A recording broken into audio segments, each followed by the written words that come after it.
We come together this morning to remind one another to rest for a moment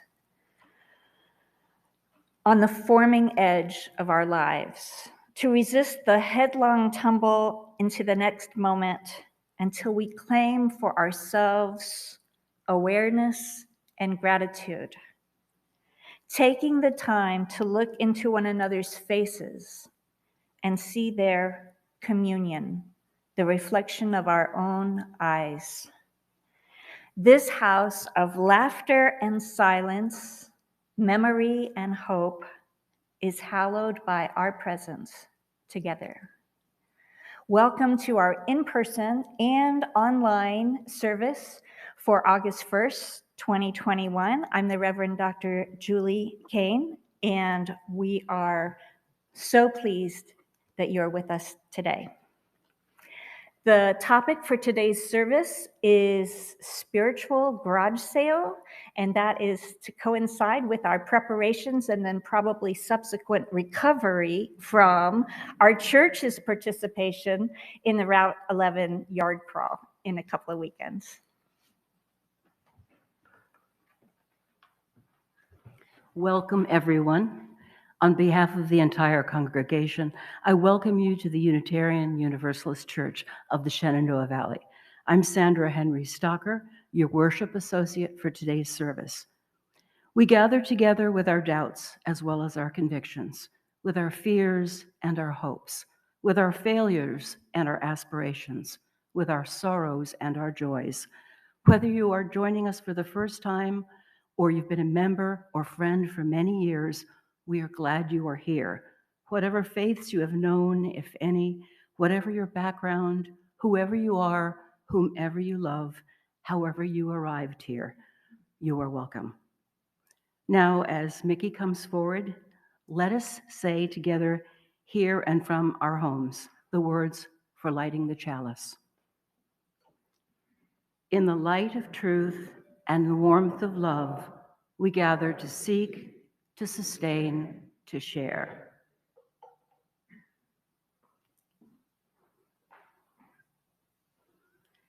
And now I invite you to join with us as we say our covenant.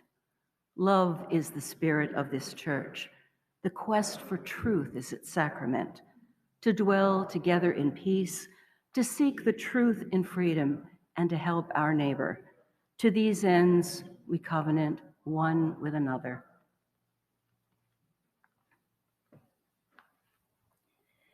And now, if you would, grab your gray hymnal and turn to our opening song for today. It's number 361, a familiar one to many of us. Enter, rejoice, and come in. And if you would please rise in body or spirit as we sing together. All 5 verses, they're short.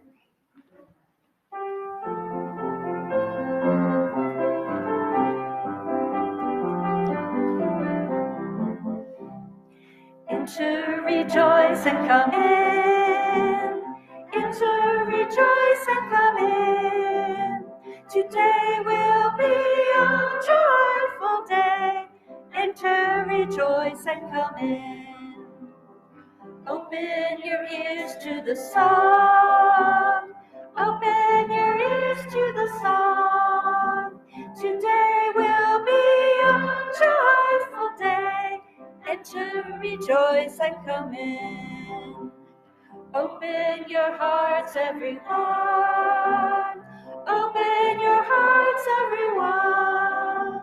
Today will be a joyful day. Enter, rejoice, and come in. Verse 4. Don't be afraid of some change. Don't be afraid of some change. Today will be a joyful day. Enter, rejoice, and come in. Enter, rejoice, and come in. Enter, rejoice, and come in. Today will be a joyful day. Enter, rejoice, and come in. Thank you. You may be seated. You sounded fabulous, even with your masks. And it's really weird to sing with your mask on, is it not? So thank you. Um, Before we proceed with the service, we do want to take a time for silence, as we've done since the beginning of the COVID-19 pandemic, for us, March 2020. It continues to stress our lives in so many ways. We are tired of it. It causes a lot of anxiety on multiple levels. We're frustrated. We thought we were heading in one direction, and it seems like we're circling back, and we don't exactly know what to expect next. So there's a lot that we're being asked to kind of roll with it, and it's been a long haul. So it's tough, and sometimes we can handle it better than others, but we're all struggling in one way or another, trying to come to terms with a new reality, a changing reality, and still hope for the best and do what we can to make a positive difference. So please join with me, if you would, in the silence as we carry together the challenge of these times in which we are living.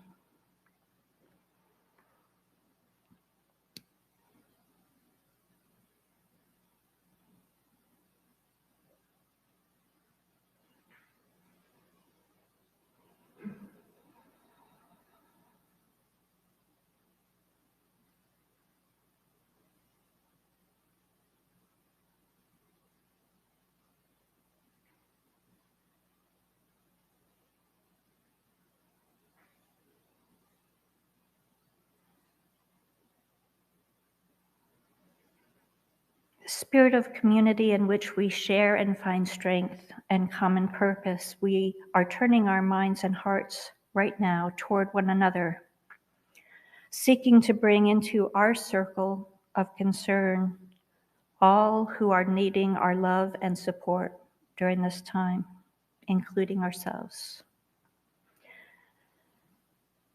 We are part of a web of life that makes us one with all humanity, one with the universe.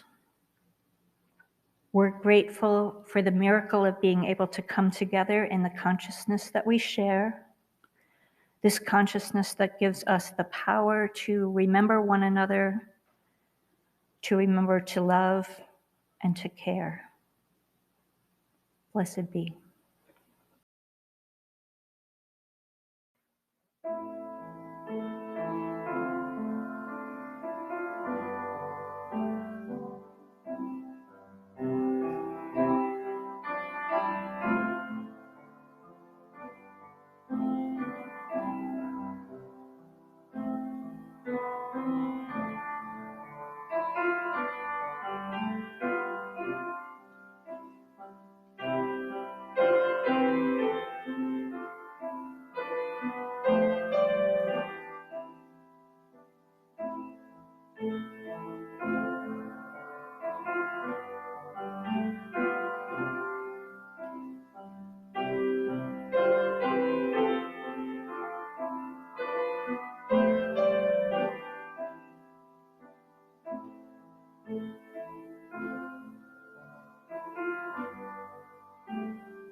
The following 3 short readings are included in the Covenant Group materials for this month on the theme of the spiritual garage sale. In our journey through time, we all struggle constantly with what to bring along and what to leave behind. That's by Mark Nepo. I have walked through many lives, some of them my own, and I am not who I was, though some principle of being abides. I am not done with my changes. That's by Stanley Kunitz. There is plenty we have to give up in order to grow, for we cannot deeply love anything without becoming vulnerable to loss. And we cannot become separate people, responsible people, connected people, reflective people, without some losing and leaving and letting go. That's by Judith Vorst.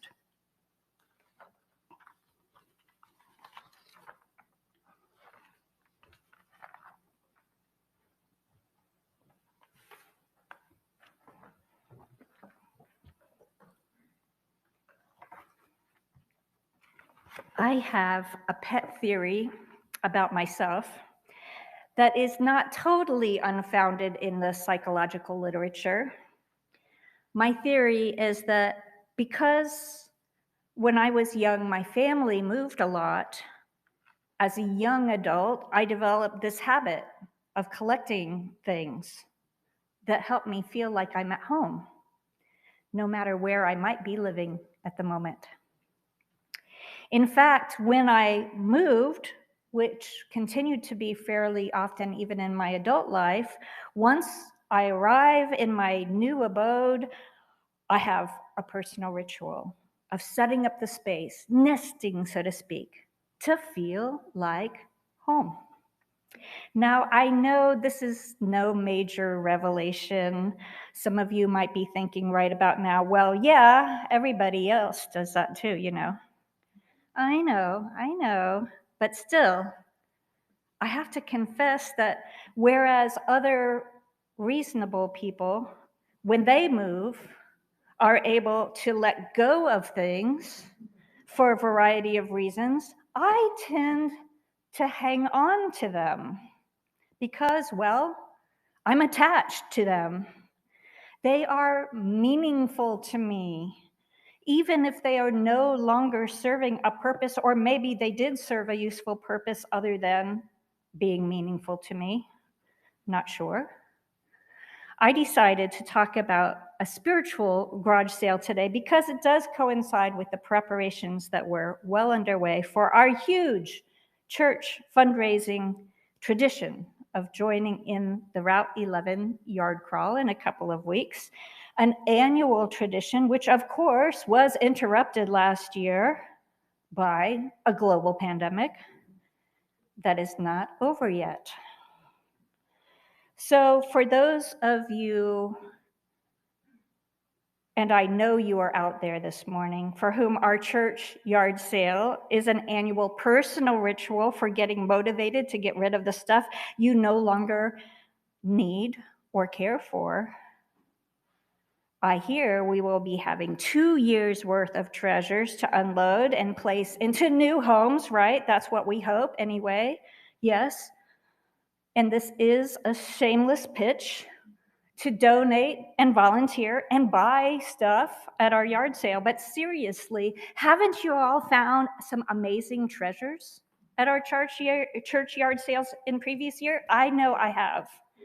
You guys have really good taste and interesting stuff. Just saying. So I wanted to talk about a spiritual garage sale to coincide with our church yard sale. But interestingly enough, today happens to be my 3rd anniversary of coming to serve this congregation. Yep. That was not a shameless pitch. 3 years ago, I made a big move from my former home of 12 years in Pensacola, Florida, and a house that I'd lived in 10 out of those 12 years. Needless to say, in the 10 years I lived in my former house, I acquired a few things.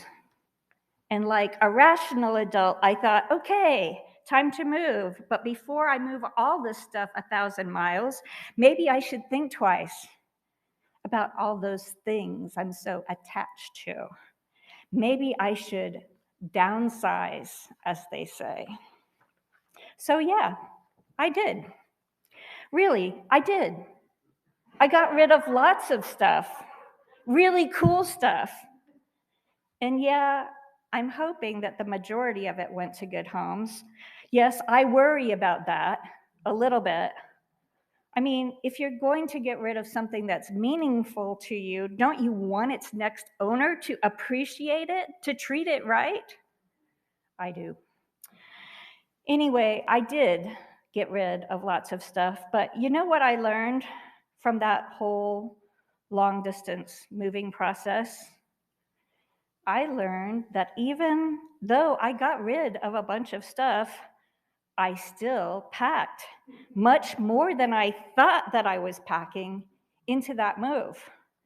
Somehow my movers noticed, what I had evidently not, that I still have a whole lot of stuff. So here we are, 3 years into my new location. Although we do need to factor in that half of that time was spent in a COVID quarantine time, true to form, I unpacked a bunch of stuff and set up my rental house to make it feel like home. I have an attic and a garage for storing all the cool stuff I brought with me from Florida, the stuff that actually doesn't fit into my living space. I love my little rental house. It does indeed feel like home. It is centrally located and has many comforting features, but when I picked the rental, I thought I would look around and find a small home to buy, or rather pay for over a very long period of time. So guess what? Among all the stuff I still have stored in the attic and the garage are all the moving boxes from the last time, 3 years ago. What am I doing with all of these boxes? Sure, I thought if I was going to move again, I'd save a step and expense by recycling all these boxes. Boy, some of them haven't even been broken down yet. They're just empty boxes. So anyway, I really like this month's topic and set of questions for our covenant groups. In fact, I think I'm going to include them in my newsletter column just to invite more people, more of us, into a process of reflecting on downsizing our habits, beliefs, or ideas that we've carried around for a long time that we don't need anymore. And maybe that axiom is true. More is not necessarily better. So here are just a couple of examples of that process. One, think back to an earlier time in your life. Pick a specific time or era, if you will, and you have lots to choose from. It can be childhood, it can be your teenage years, or perhaps those young adult years when you left home and started out on your own. Or maybe you'd like to pick a time a little later than that. Maybe when you went to college or were just starting your work life or starting a family. You can even pick the era of your life that led up to your actual retirement and the notions of what retirement might look like for you, or of being a grandparent. Anyway, pick a time, any time, and ask yourself, what goals, dreams, or relationships from that time are you ready to let go of? Maybe you fulfilled those dreams, goals, and relationships beautifully, or maybe they didn't actually come to fruition as you had hoped.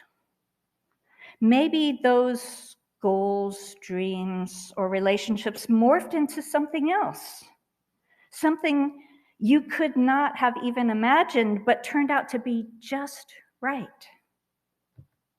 Or maybe a goal, dream, or relationship turned out to be a total disappointment.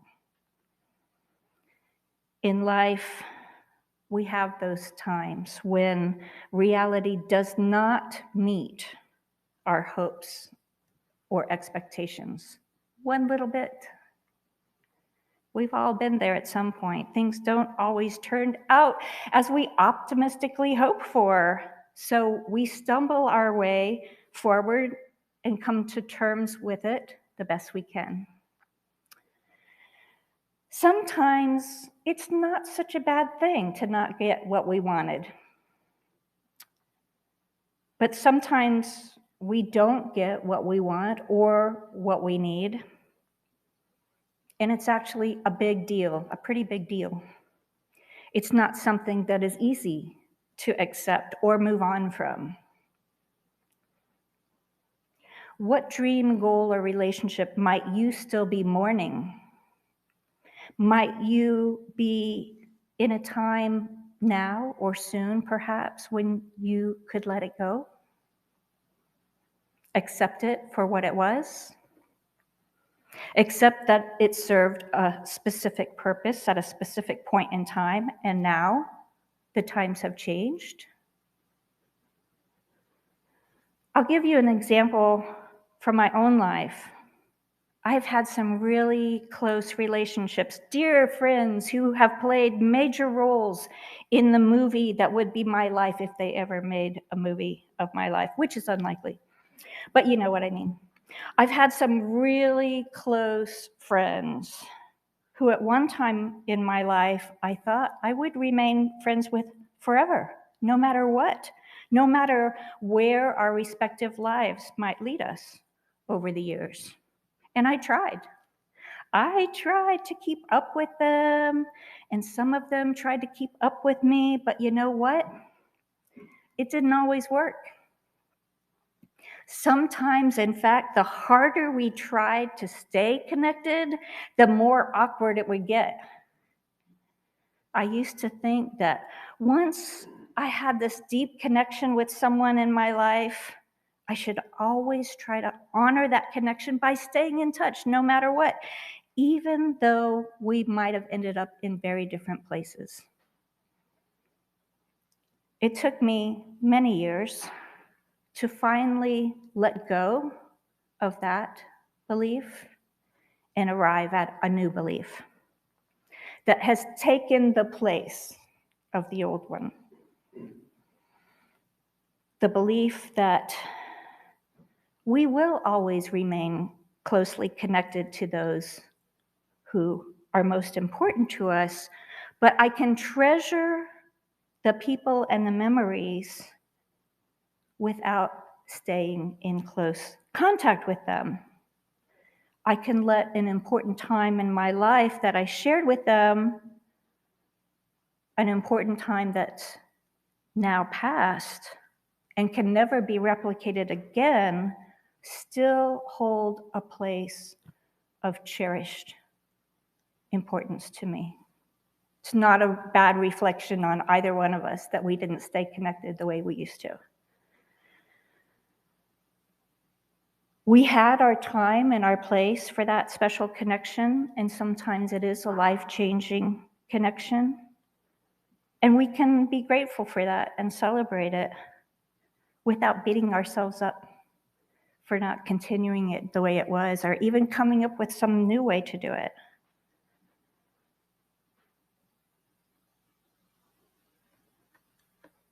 There is a way in which we can totally honor the depth of our appreciation for that kind of person and that specific time in our life, while also being willing to let it go. Been there, done that. It was great, but the river of life keeps moving.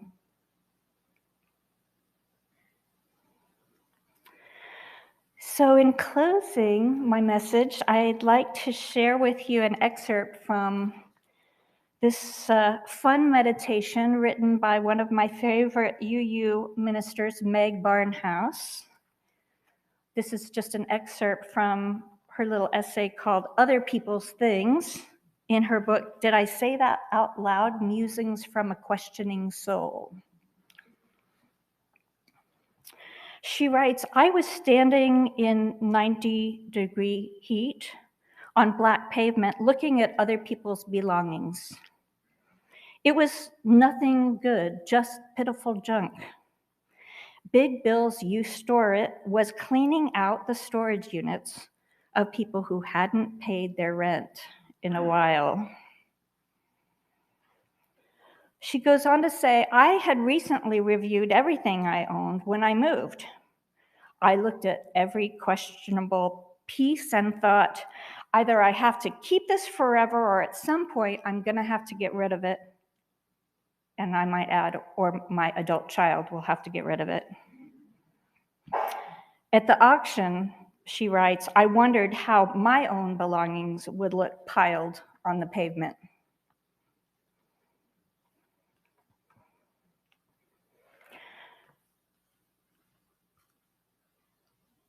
She then writes, I imagined an emotional baggage sale.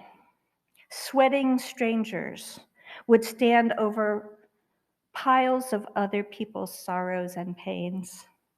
I tossed my old resentments, worn stories of hurt and betrayal, misunderstanding, and missed chances into the pile. The strangers would evaluate with canny eyes, shaking their heads and wondering why anyone in her right mind would give storage space to this junk. I pictured walking away from that baggage, leaving it there on the hot asphalt, time to go home, feeling a little lighter. May it be so. We will now gratefully accept an offering to support the work of our congregation, both within and beyond our walls.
Now, as Mickey extinguishes the flame, let us say together, here and from our homes, the words for extinguishing our chalice.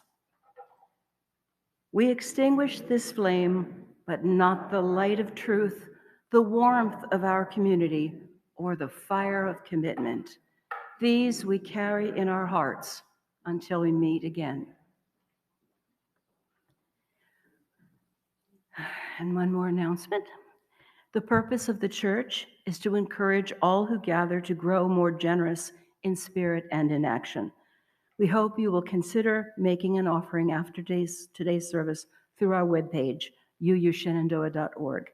This will allow us to exercise that generosity of spirit for this self-supporting church and its many ministries which continue while we are not all able to be physically together.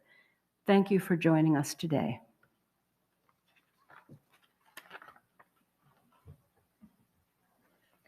And our closing words by the UU minister Sarah Morse Campbell.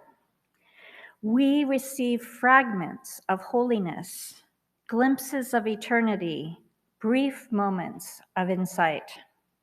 Let us gather them up for the precious gifts that they are, and renewed by their grace, move boldly into the unknown. Stay safe, stay strong, and we look forward to seeing you next time.